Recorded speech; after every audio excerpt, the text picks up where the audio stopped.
Yo, what's going on, guys? It's your boy Poison Akami here. Me, myself, and I back at it again with another video. And today we're going to be discussing the things that we know already about Kimetsu no Yaiba Hinokami Kaputan. The game is going to be published by Aniplex, which is a difference from Naruto Storm being published by Bandai Namco. It's still going to be developed by CC2, so we can expect the gameplay and the feel and the mechanics to be very similar to that of a Naruto Storm game. So everybody's speculating that it could very well be true, as it's developed by the same people. The art style, as you can see in a lot of the games, looks very similar, and the gameplay is overall mechanics and style is very similar to Naruto Storm. The platforms that the games will be on PlayStation 4, PlayStation 5, Steam, Xbox One, and Xbox Series X and S. The guaranteed characters that we've seen so far due to the demo gameplay will be Tanjiro, Nezuko, Zenitsu, Giyu, and Inosuke. Characters that would be expected would be Shinobu, the Spider Family, the Hashiras perhaps, and Muzan. I will be making a video in the future discussing more characters that we like to see and that we should see in the game. These are basically other villains and other characters that you see in the anime. So the game's control scheme works something like this. So at the very top, we'll start with the R2 button. So the R2 button actually translates to something like your mystery. So your mystery and your L2, which is your open release or your release open or something like that. Basically, these two appear at the bottom left of the screen. So if you refer to when the gameplay is happening in the gameplay videos, you see that the person has two options to do like a technique, like a certain attack or something. And L2 and R2 is the corresponding buttons for those. L1 is the button to change characters and to use your assist. By holding the L1 button, I believe, you can use that to change your characters, and just by tapping it, you can use it to use their support gauge. R1 is a way to guard, so R1 is blocking in your game, but if you do R1 and square at the same time, is grabbing. Very similar to Storm 4's circle and R2, grabbing and attack. Blocking and attack for grabbing.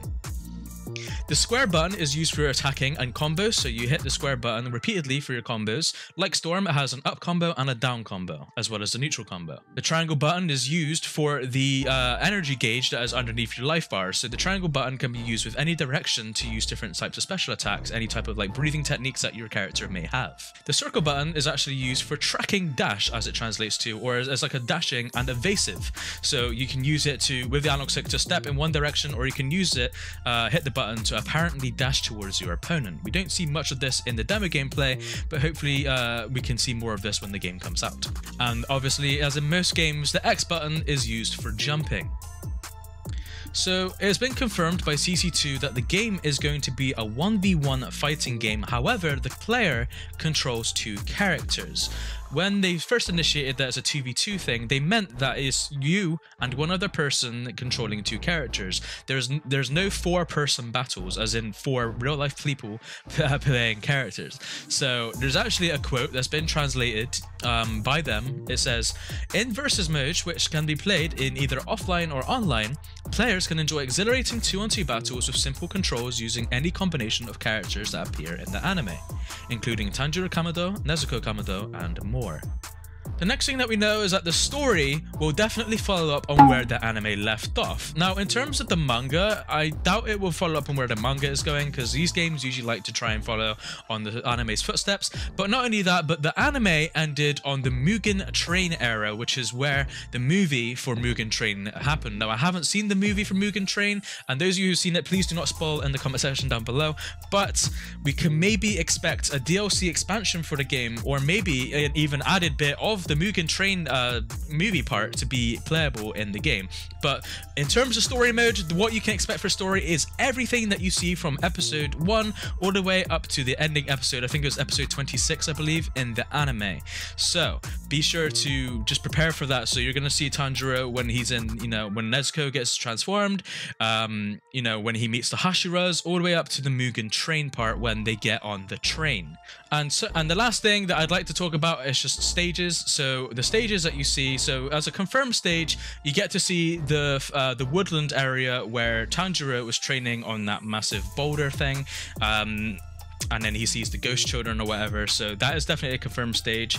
If you really put your mind to it, you kind of like think about other stages that will happen. So the boss battle with him and I think her name was Susumaru with the Temari ball. That was like done in like someone's backyard type of area. So you can confirm that that would be a training stage, and just other areas where like he did the exams for the Demon Slayer exams. The woodland area from that would be a playable stage, I would assume. Just areas where main fights happen would be playable stages, I would imagine. But so far, the confirmed stage at the moment is just woodland areas for what we've seen so far in gameplay, and you can just assume that what happened in the anime would be transported into the game as well. Well, there you have it, everyone. Thank you so much for watching. That is everything summarized in a nice little neat video telling you what we have so far in the new game Kimetsu no Yaiba Hinokami Kaputan. If you guys have any questions or any theories or anything you'd like to add on, please be sure to ask or say it down in the comment section below. All comments are welcome, all opinions are welcome on this new game that a lot of us are excited about. Yes, so in the future I will be doing a new video probably on talking about the character roster for the game, what we want to see in the game for characters. Okay, everybody, thank you so much for watching. It's been your boy Poison Okami. As always, mata ne.